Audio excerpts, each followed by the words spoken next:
En este último tramo de Sin Distancias nos detenemos ahora en un tema de enorme calado e interés relacionado con los niños y jóvenes. Hace escasos meses el Gobierno aprobó el Plan Estatal Nacional de Infancia y Adolescencia.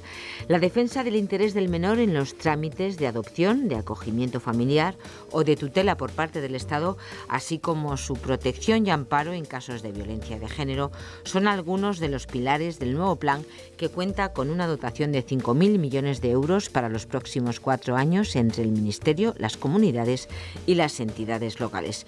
Según reza la normativa, la protección y el interés superior del menor orientan los 8 objetivos y las 125 medidas fundamentales.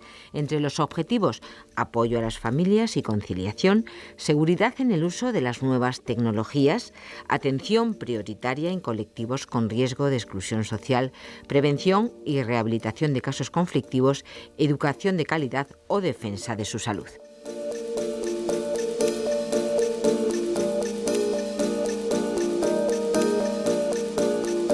Bueno, pues ya lo veis, es un tema de mucho calado, como decíamos, que requiere un análisis muy pormenorizado y profesional.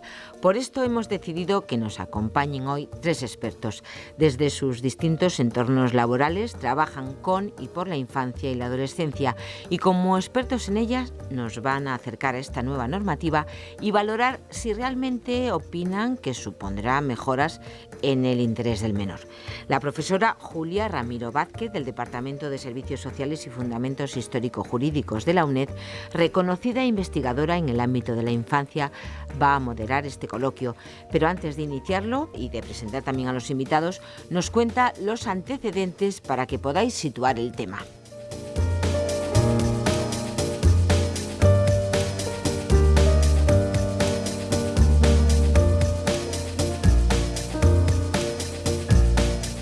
El año 2013 es un año dedicado a la infancia en España, o al menos a revisar los preceptos de la protección de menores y el sistema de financiación para la misma, con la aprobación, por ejemplo, del Plan Nacional de Infancia 2013-2016 en marzo de este mismo año. En 2011 se inició la discusión en torno al denominado anteproyecto de ley, donde varias son las cuestiones que en aquel momento se pusieron de manifiesto. Por un lado, la preocupación política y social ante las elevadas tasas de institucionalización de niños y niñas en recursos residenciales de protección al menor. Aunque a día de hoy no existen datos concisos, se estima que en torno a 35.000 niños y adolescentes se encuentran en situación de acogimiento residencial en España. Por otro, la citada reforma trató de dar respuesta a las consideraciones establecidas por el Comité de los Derechos del Niño en 2010, entre ellas para la aplicación plena del artículo 12 de la Convención de los Derechos del Niño sobre el respeto a su opinión y su participación activa en todos los asuntos que afectan a su vida, tanto familiares como administrativos.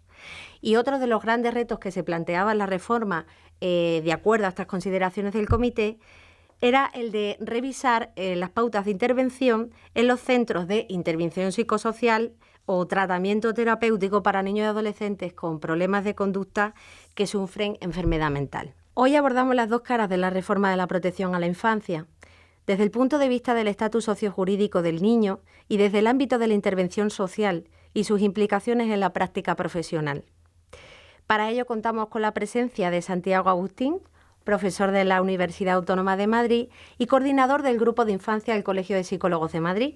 También con Javier Rodríguez, educador social que cuenta con una dilatada experiencia en protección de menores y medidas judiciales. ¿Qué tal? Muy bien, muchas gracias por escucharnos.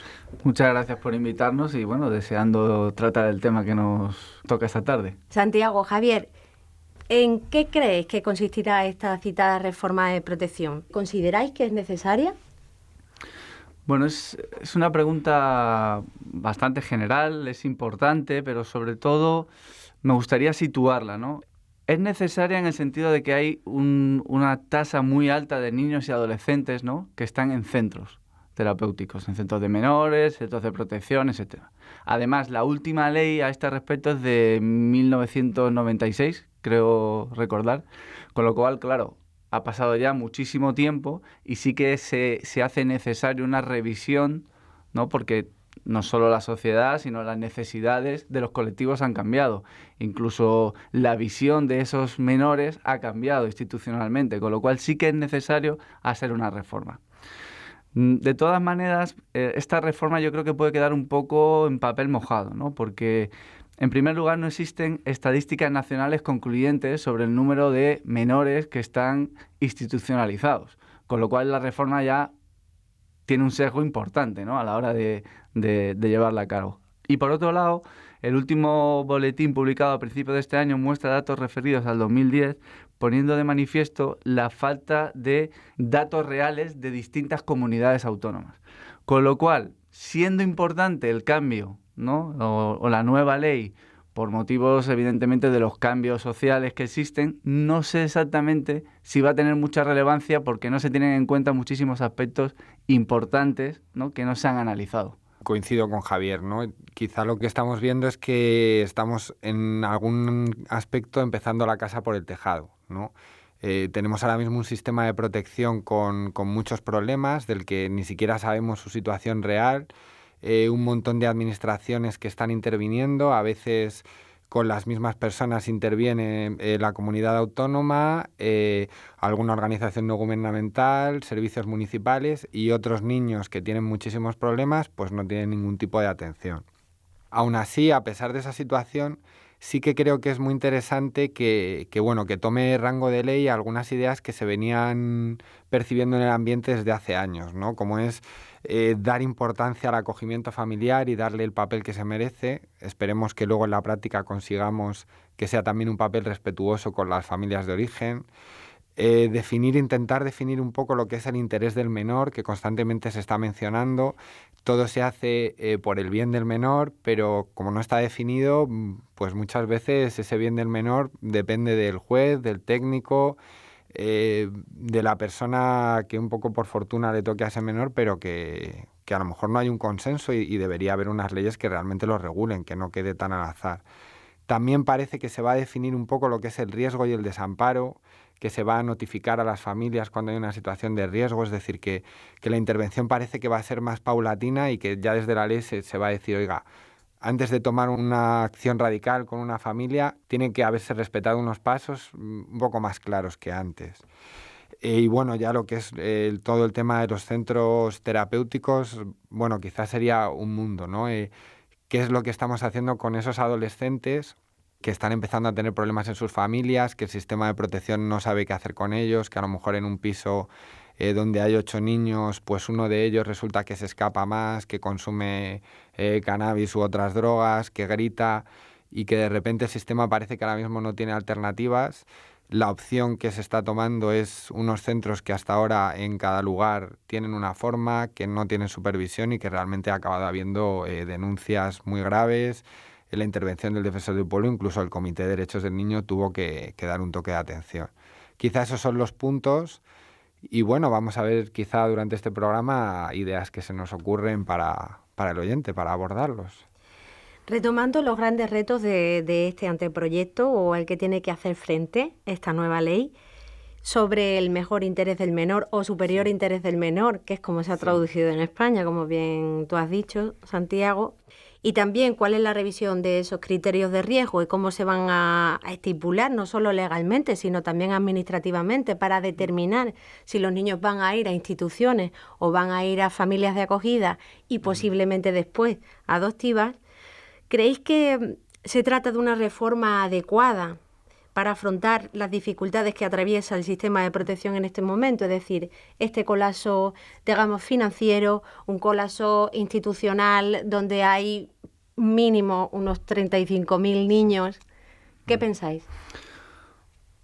Bueno, es una pregunta yo creo que con múltiples interpretaciones, ¿no? Lo más importante, yo creo, desde el punto de vista del sistema, es que parece que el sistema lo que quiere es, de alguna manera, dar salida a esos menores, ¿no?, de 0 a 3 años a través del acogimiento, y en ese sentido sí que da respuesta, sobre todo a los padres adoptantes que no pueden adoptar y pueden optar a cumplir ese rol a través de poder acoger a un menor, ¿no? Entonces, por ahí parece que la ley sí que intenta dar salida también a estos padres que no pueden adoptar y a estos niños de 0 a 3 años. Pero no tengo claro que dé solución y que aborde el mejor interés del menor. Si tenemos... En el sentido de que, claro, estamos hablando de niños de 0 a 3 años. Entonces, ¿qué pasa con los otros niños? No se les da prioridad a la hora del acogimiento tampoco. Y quedan institucionalizados. Y entonces realmente no tienen la capacidad de decidir. Su voz y su realidad sigue estando en segundo plano. Y si lo que pretende la ley es tener en cuenta el mejor interés del menor, no tengo muy claro que esa sea la manera, ¿no? Si la manera es priorizar un grupo de individuos, ¿no? Porque tienen unas necesidades en detrimento de verdaderamente un grupo general, como es el de los menores, que no va solo de 0 a 3 años, sino que va... Me parece que se queda un poco corta. Porque quizás estaríamos hablando de un colapso del sistema de niños quizás más grandes, ¿no? Grupos de hermanos, niños en torno a 8 o 10 años. De hecho, hay un estudio que es bastante reciente sobre ello. Por tanto, no quedaría muy resuelta la cuestión, Javier. Lo que ocurre es que el sistema no quiere a estos niños, ¿no? Es una manera de rechazarlos. No encuentra la manera de darles salida, pero sí encuentra una manera de dar salida a los de 0 y 3, ¿no? Es una manera, digamos, de decir, bueno, soy capaz de, con los recursos que tengo, dar salida a estos niños que todavía no están totalmente institucionalizados y que, por tanto, esos padres de acogida los pueden ver como una salida a su opción paterna. Sin embargo, esos niños que ya tienen un background, ¿no?, de una historia de vida dura, de una historia de vida, ya no quieren ser acogidos por las familias. ¿Por qué? Porque tienen detrás mucho. Tienen detrás en su mochila mucho. Entonces, cuando llegan a esas familias, dicen, es que claro, el niño hace esto. Y el niño se comporta de esta manera. Y el niño hace... Claro, el sistema no está dando solución a esos niños. De hecho, pues evidentemente hay una falta de recursos, ya no solo de infraestructura, sino de recursos humanos, etcétera, etcétera. Vuelvo a coincidir con Javier. No sé si encontraremos otros puntos en los que discutamos, ¿no? Una de las ideas clave que se está planteando para esta reforma es, como decía él, sacar a los niños de 0 a 3 años, es decir, que esté prácticamente prohibido que haya un niño menor de 3 años en un centro de acogimiento residencial e intentar que los menores de 6 también intenten estar fuera. Esto es lo que se repite constantemente, dando un poco a entender lo que está diciendo también Javier, que los que son más mayores o no vamos a poder sacarles de los centros o no vamos a poder encontrar familias para ellos. También quizá aquí pues habría que hacer un trabajo sobre qué significa el acogimiento, qué ventajas tiene para una familia acoger más allá del propio acto de solidaridad de incorporar a un niño a tu familia y ayudarle a reencontrarse, a ser posible, con otra familia que es la suya también, que además aquí en España eso es como muy difícil de plantear, que un niño puede tener su familia acogida y la otra familia y entonces todos colaboramos y no competimos. Claro, quizás es cierta tu crítica que es mucho más fácil mantener la ideología española de la familia, que solo es una, con los menores de 3 años, que digamos que cambian de familia y ya está, y es mucho más difícil plantear una intervención de apoyo familiar con los adolescentes o con los niños de 10 años. Aún así, yo creo que es positivo que se empiece a valorar la familia, ¿no? El hecho de que el otro día lo comentábamos en clase en la universidad, si las personas necesitamos una familia o no. Y había varios estudiantes que pensaban que no, incluso algunos que trabajaban en centros, que decían yo soy un vínculo, yo soy un referente para los niños con los que yo trabajo y esos niños están bien con nosotros, ¿no? Y yo creo que eso no es así, es decir, las personas tenemos que vivir en familias o en comunidades naturales, no lo sé, pero sí desayunar con la misma persona con la que nos acostamos a ser posible, que sea siempre la misma persona, que no pueda ser despedida y dejemos de verla, que no cambie el turno. Es decir, tener un referente adulto que es con quien yo vivo y que es quien me cuida. Yo creo que eso lo necesitan todos los niños. También, de alguna manera, esto sería como una definición del mejor interés del niño de cara a abogar por las familias, ¿no? Claro. Pero en ese sentido, ¿qué tendrían que decir los niños que fueran acogidos? Porque también tienen expectativas, deseos, es decir, quieren ser acogidos por esta familia o por otra. Generalmente yo creo, no sé si Javier me dirá, habrá tenido otras experiencias, que los niños no quieren perder su familia de origen. Eso es algo que se repite constantemente. Entonces nosotros pensamos, no, es que tu madre no es suficientemente buena o incluso es mala.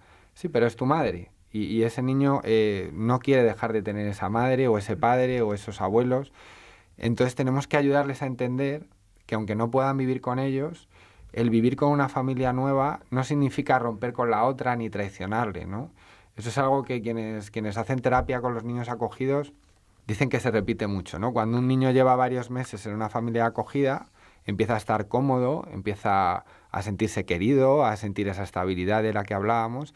De repente suele haber como un estallido de rebeldía, de protestar, enfadarse, que además suele ser el momento en que muchas familias no se lo esperan, reaccionan también negativamente. Este niño al que yo le estoy dando todo de repente me trata fatal, me escupe, dice que soy imbécil, que él tiene su madre y que no soy yo.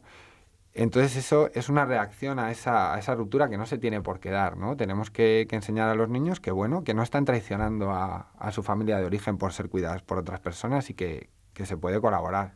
Creo que Javier quiere... Al hilo de lo que estás diciendo es interesante porque si coges cualquier centro de protección, ¿no? Con una edad en que los chavales ya tengan 15, 16 años, estoy convencido que en las historias de vida de cada 10 chavales probablemente haya 3, a media de 3, que les haya pasado exactamente eso.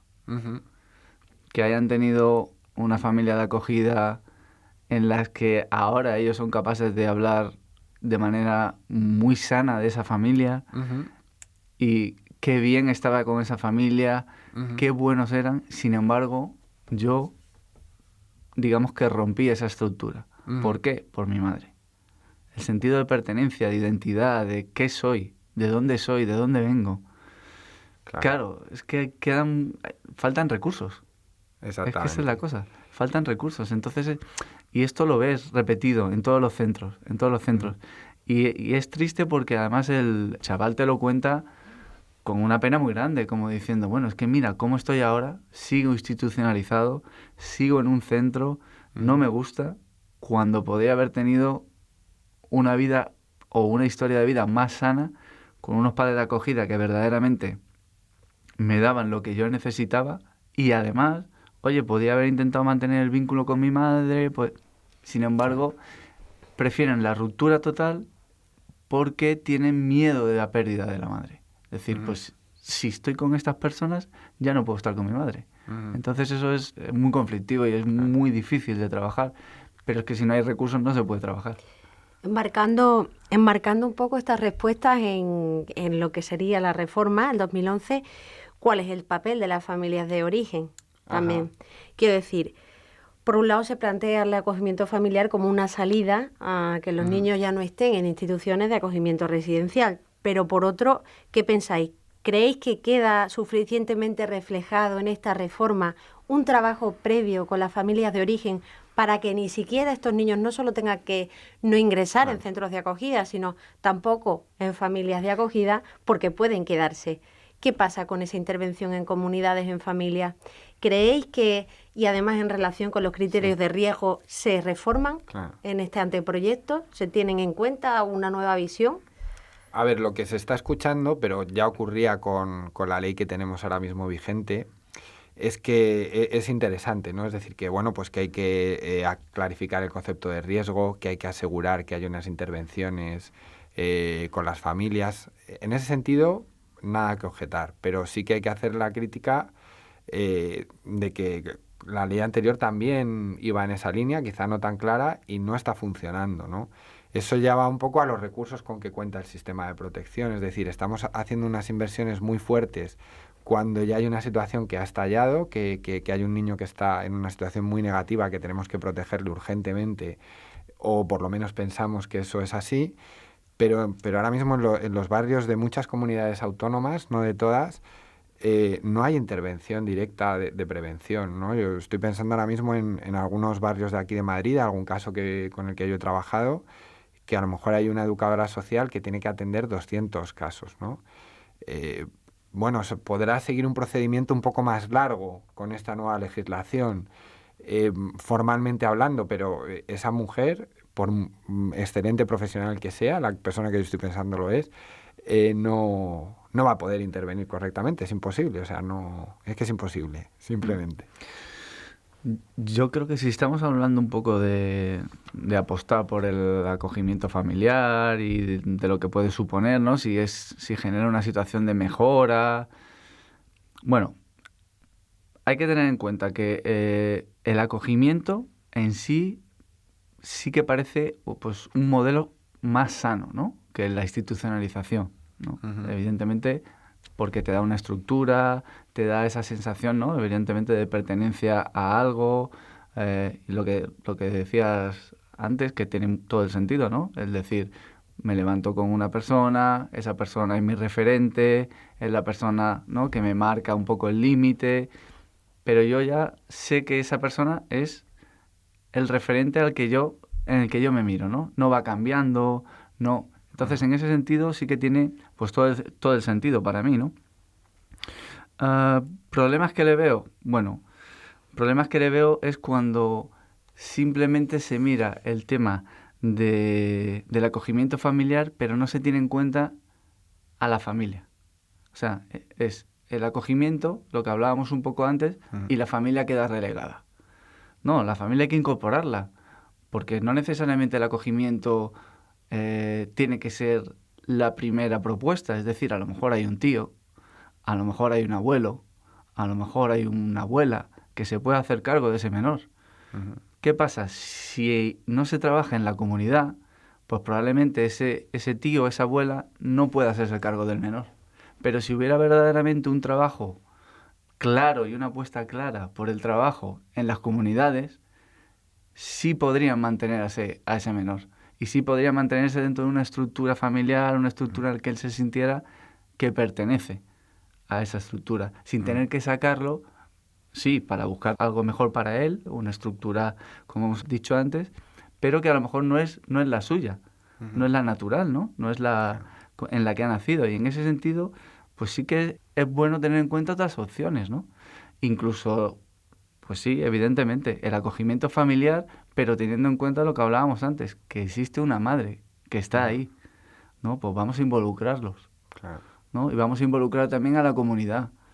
En ese sentido, pues yo creo que a lo mejor lo importante es tener una visión más global, una intervención más global, y no ser un poco sectario, ¿no? No sé, pues vamos a hacer acogimiento es esto y solo es esto. No, ¿no? Hay que abrir un poquito más el plano de la intervención. Entonces, ¿pensáis que el anteproyecto quizá habla más de acogimiento familiar, pero en el sentido de la familia externa o ajena?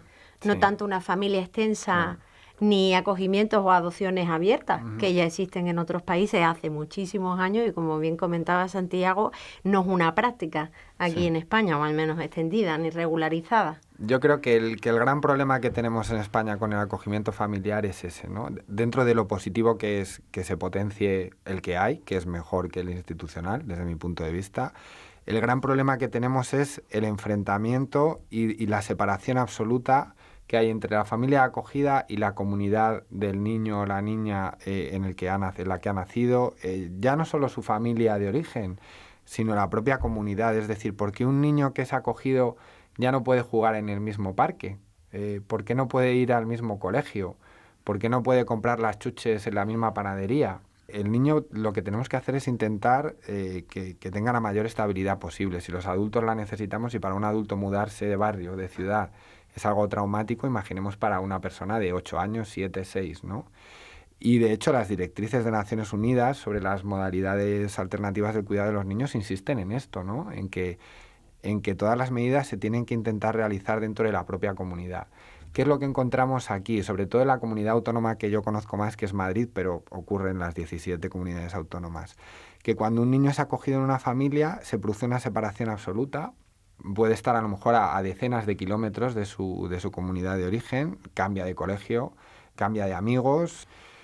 Y claro, esta ruptura pues tiene un efecto muy negativo y recomponer es decir, esa función del acogimiento como soporte para que el niño vuelva a su comunidad de origen, se hace muy difícil así. Las propias familias acogedoras también lo entienden así, no con no con mala voluntad, pero yo he escuchado a familias acogedoras con buenísima intención decir, ay, ya he estado hablando con la técnico de tutela y me he dicho que va a distanciar un poco más las visitas porque le sienta mal ver a su madre, y desde luego no conocen a la madre o al padre, no conocen el barrio de ese niño, y parece como que dé miedo hablar de esto. Efectivamente, hay algunas familias que son violentas y podría ser muy difícil tener una familia acogida en un mismo entorno donde hay una persona agresiva, ¿no? Pero no son el 100% de las familias, y a lo mejor si hay que alejar a alguien de un lugar, no es al niño, sino a la persona que está siendo agresiva, porque así es como se hace en el resto de casos de violencia entre las personas,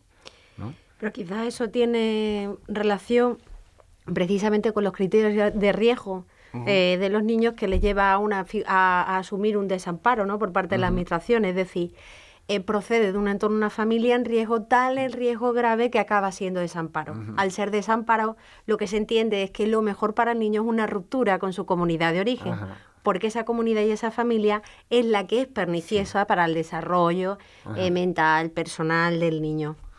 Bueno, siendo así, es interesante, ¿no?, que claro, estamos hablando de la información que le llega al menor, ¿no? Yo me pongo en el caso de que sea, ¿no? En mi caso, digo, yo tengo 8 años, me separan de mi familia por X motivos, y la información que yo tengo es, lo anterior no vale, lo anterior es malo, lo anterior es negativo. Entonces, ¿dónde está mi identidad? ¿Dónde está lo que yo he ido construyendo? Porque efectivamente puede que en mi comunidad o mi madre tenga un problema o una dificultad, pero seguramente mi madre en algún momento me ha dado un beso. Y seguramente mi madre, con sus dificultades, me ha intentado ayudar, y mi padre y mis hermanos. Entonces, todo eso, ¿dónde queda? Y es esto, ¿no? Es como creas una ruptura entre lo que es ese niño y lo que ahora tiene que ser. Claro, eso no es sano. Si lo que buscamos es el mejor interés del menor, eso no es sano para el menor. Javier, Santiago, se nos acaba el tiempo por hoy. Muchísimas gracias por habernos acompañado y habernos hablado sobre la reforma de protección a la infancia. Y a todos vosotros, esperamos que hayáis disfrutado del programa y sobre todo que les haya servido para reflexionar sobre un tema muy actual que afecta a multitud de profesionales en el mundo de lo social, a familias, niños y adolescentes. Esperamos, no obstante, proseguir en un segundo programa en el que vamos a centrar nuestra atención y el debate en materia de centros, y particularmente en los centros para menores con problemas de conducta. Muchísimas gracias. A vosotros. Muchas gracias.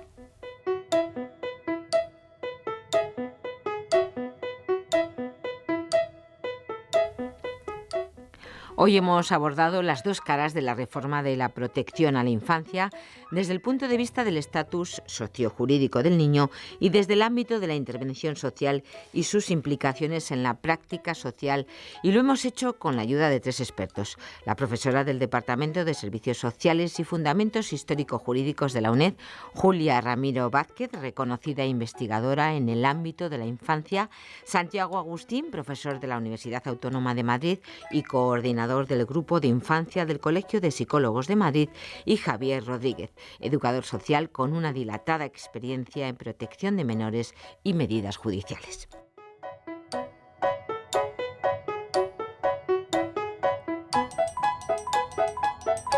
Según reza la nueva normativa, su objetivo es simplificar y mejorar los mecanismos de acogida y adopción. El anteproyecto trata de evitar situaciones de desamparo y potenciar la acogida familiar frente a su ingreso en centros de acogida, especialmente para los menores de 6 años.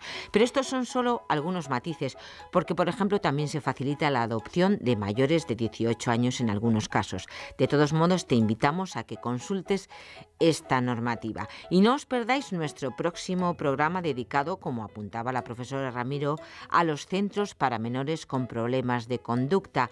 Ella misma conducirá un coloquio en el que, de nuevo, nos van a acompañar Javier Rodríguez y Santiago Agustín. El próximo 20 de noviembre, no lo olvides, coincidiendo con la fecha en la que se celebra el Día Nacional de la Infancia. Aquí, en Radio 3, y ya lo sabes, también puedes encontrarnos en YouTube y en canal.uned.es. Además, en el podcast de Radio Televisión Española. Gracias por estar ahí.